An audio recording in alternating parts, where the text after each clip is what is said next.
ஆண்டவரும் இரட்சகருமாக இயேசு கிறிஸ்துவின் இனிய நாமத்தில் உங்கள் யாவருக்கும் அன்பின் வாழ்த்துக்களை தெரிவித்துக் கொள்கிறேன். அருமையான தேவ பிள்ளைகளே, new day new hope daily devotion மூலமாய் இந்த பரிசுத்தமான ஓய்வு நாளில் உங்களை சந்திப்பதில் நான் மிகுந்த மகிழ்ச்சி அடைகிறேன். அல்லேலூயா. இன்றைக்கு கூட கர்த்தர் நம்ம கொடுக்கிற ஆலோசனை என்ன எடுத்து வாசிக்க கேட்போம். நீதிமொழியின் புஸ்தகம் 15ஆம் அதிகாரம் 27ஆம் வசனங்களை வாசிக்க கேட்போம். பொருளாசைக்காரன் தன் வீட்டை கலைக்கிறான், பரிதானங்களை வெறுக்கிறவனோ பிழைப்பான். அல்லேலூயா. ஒவ்வொரு ஓய்வு நாளையும் ஆண்டவர் நம்ம அநேக ஆலோசனைகளை கொடுத்து வருகிற பார்க்கிறோம். இன்றைக்கு பரிசுத்த ஆவியானவர் நம்ம கொடுக்கிற ஆலோசனை என்னன்னா, பொருளாசைக்காரன் தன் வீட்டை கலைக்கிறான். அல்லேலூயா. தேவ பிள்ளைகளே, அப்போ பொருளாசை இருந்துச்சுன்னா தன் வீட்டை என்ன பண்ணுனா கலைக்கிறான். அப்படின்னாக்கா தேவ பிள்ளை, அந்த வீட்டில் ஆமென் ஒரு சமாதானம் இருக்காது, வீட்டில் மகிழ்ச்சி இருக்காது, வீட்டில் ஒரு நிம்மதி இருக்காதுன்னு சொல்லுவாங்க இல்லையா. இன்றைக்கி நிறைய பேருக்குள்ள பொருளாசை பயங்கரமாக இருக்கிற பார்க்குறோம். எவ்வளோதான் பொருட்கள் இருந்தாலும் இன்னும் வேணும். ஒரு கார் இருந்துச்சுன்னா இன்னொரு கார், ஒரு ஃப்ரிட்ஜ் இருந்துச்சுன்னா இன்னொரு ஃப்ரிட்ஜ், இப்படி தேவைக்கு அதிகமாக. அது சிலருக்கு ஒரு கிரைசின்னு சொல்லுவாங்க பாருங்கள். எல்லாம் அவங்க வீட்டில் அது இருக்கிறனால எங்கள் வீட்டில் இது இருக்கணும், அவங்க அப்படி வசதியாக இருக்கிறனால இவங்க அப்படி நாமளும் இருக்கணும். இதேபோல் இன்றைக்கி பொருளாசைனால் வஞ்சிக்கப்பட்டு வட்டிக்கு வட்டி வாங்கி எனக்கு லோன் வாங்கி எத்தனை குடும்பங்கள் சின்ன பின்னமாக்கப்பட்டிருக்குன்னு பார்க்கிறோம். தேவப்பிள்ளையில் பொருளாசைக்காரன் என்ன பண்ண தன் வீட்டை கலைக்கிறானா. அல்லேலூயா. நீங்கள் தொடர்ந்து வாசிப்பீங்கன்னா லூக்கா சுவிசேஷம் 12ஆம் அதிகாரம் 15ஆவது வசனத்தில் இப்படியா சொல்லப்பட்டிருக்கு. வாசிக்க கேட்போம். பின்பு அவர் அவர்களை நோக்கி, பொருளாசையை குறித்து எச்சரிக்கையாயிருங்கள்.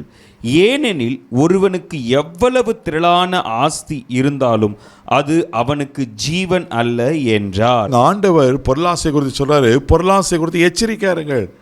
ஏன்னா அவனுக்கு எவ்வளோ ஆஸ்தி இருந்தாலும் அது அவனுக்கு ஜீவன் இல்லை. அல்லேலூயா. சிலர் யோசிக்கிற காரியம் என்னன்னாக்கா, பொருளாதாரம் வாங்கி சேர்த்து வச்சுட்டா, பணத்தை சேர்த்து வச்சுட்டா, சொத்தை சேர்த்து வச்சுட்டா நான் நல்லா இருப்பேன். ஆமென். அது அல்ல, அது அவனுக்கு ஜீவன் அல்ல. ஆண்டவர் சொல்லுகிறார். தேவ பிள்ளைகளே, இன்னைக்கு பொருளாசை குறித்து நீங்களனால எச்சரிக்கையாக இருக்கணும். ஒருவேளை உங்கள் வீடுகளில் உங்கள் பிள்ளைகளோ உங்கள் மனைவியோ அல்லது உங்கள் கணவன்மாரோ பொருளாசை குறித்து ரொம்ப வாஞ்சிக்கிறாங்களா? தேவ பிள்ளையில் கண்டிப்பாக பொருட்கள் அவசியம். நான் ஒரு வீட்டுக்கு தேவையான காரியங்கள் அவசியம். ஆனால் அளவுக்கு மீறி திராணிக்கு மிஞ்சி நம்ம கடன் வாங்கி இப்போல்லாம் செய்கிறது ரொம்ப தவறு. அதனால தான் இங்கே எச்சரிக்கையாக இருக்கணும்னு சொல்லப்பட்டிருக்கு. அதே எபேசியரின் நிருபம் 5ஆம் அதிகாரம் 5ஆம் வசனத்தில் கூட பவுல் இப்படியா சொல்லுகிறார். வாசிக்க கேட்போம். விபச்சாரக்காரனாவது அசுத்தனாவது விக்கிரக ஆராதனையாகிய பொருளாசைக்காரனாவது தேவனுடைய ராஜ்யமாகிய கிறிஸ்துவின் ராஜ்யத்தை சுதந்திரம் அடைவது இல்லை என்று அறிந்திருக்கிறீர்களே. தேவ பிள்ளை எவ்வளோ பயங்கரமான காரணம் பாருங்க. பொருளாசைக்காரன் தேவனுடைய ராஜ்யத்தில் பிரவேசிக்க முடியாது. அல்லேலூயா. நான் சொல்லுங்க, வசனம் சொல்லுகிறது. தேவ பிள்ளையே, நான் உலகத்தில் 1000 ஆஸ்திகளை பொருளை சேர்த்து வச்சு பரலோக ராஜ்யத்தை தேவ ராஜ்யத்தை இழந்துட்டுனா அதில் என்ன லாபம் இருக்குன்னு சொல்லுங்க பார்க்கலாம். ஆமென். ஒரு லாபமும் கிடையாது. நீங்கள் வாசித்தீங்கன்னா மத்திய சுவிசேஷம் 19ஆம் அதிகாரம் 16ஆவது வசனத்தில் ஆண்டவர் அழகான ஒரு சம்பவத்தை அங்கே காண்பிப்பார். ஒரு வாலிபன் இயேசுக்கள் நல்ல போதுகிற நித்திய ஜீவனை அடைவதற்கு நான் என்ன செய்யணும்னு கேட்பான். ஆண்டவர் சொல்வார், நீ கற்பனையெல்லாம் கைக்கொள்ளலாம், அதெல்லாம் சின்ன வயசுலேருந்து கடைப்பிடிச்சிட்டு இருக்கிற.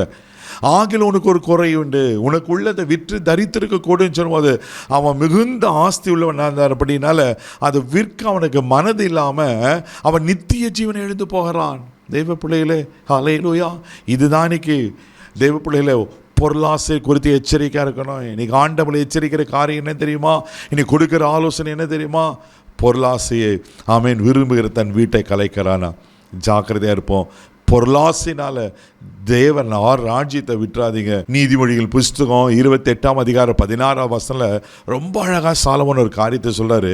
வாசிக்க கேட்போம். பிரபு புத்தி இனத்தினால் அவன் செய்யும் இடுக்கண் மிகுதி, பொருளாசையை வெறுக்கிறவன் தீர்க்க ஆயுசை பெறுவான். ஆமென். பொருளாசையை வெறுக்கிறவன் தீர்க்க ஆயுசை பெறுவானா. சாலமன் எவ்வளோ அழகாக ஞானமாக எழுதி வைத்திருக்கிறார் பாருங்க. தேவ பிள்ளையில் நீங்கள் தீர்க்க ஆயுசோடு இருக்கணுமா, சமாதானத்தோடு மகிழ்ச்சியோடு இருக்கணுமா, பொருளாசையை வெறுத்து விடுங்க. ஹல்லேலூயா. பொருளாசைக்கு எச்சரிக்கை இருங்க. பொருட்கள் அவசியம், ஆனால் அதையே ஒரு இச்சையாக மாறக்கூடாது. நாம் ஜாக்கிரதையாக இருப்போம். கண்களை மூடி நாம் செபிக்கலாம். தகப்பனே, உமக்கு நன்றி சொல்லி உமக்கு துதிக்கிறோம். உம்மை ஸ்தோத்திரம் ஆண்டவரே. இந்த பரிசுத்த ஓய்வினால் நீ கொடுத்த நல்ல ஆலோசனைக்காய் ஸ்தோத்திரம். பொருளாசை குறித்து நாங்கள் எச்சரிக்கையாக இருக்க கர்த்தர் உதவி செய்வீராக ஆண்டவரே. ஆமாப்பா, பொருளாசையை விரும்பி தேவ ராஜ்யத்தை இழந்து போகாதபடிக்கு ஆண்டவரே உமக்கு ஸ்தோத்திரம். ஜாக்கிரதையாக இருக்க உதவி செய்யும் ஆண்டவரே. உமக்கு நன்றி சொல்கிறோம். இந்த நாள் முழுவதும் கரம் பிடித்து நடத்தும். தெய்வீக பாதுகாப்பு ஒப்புக்கொடுகிறோம். இயேசுவின் மூலம் ஜெபம் பிதாவே, ஆமென்.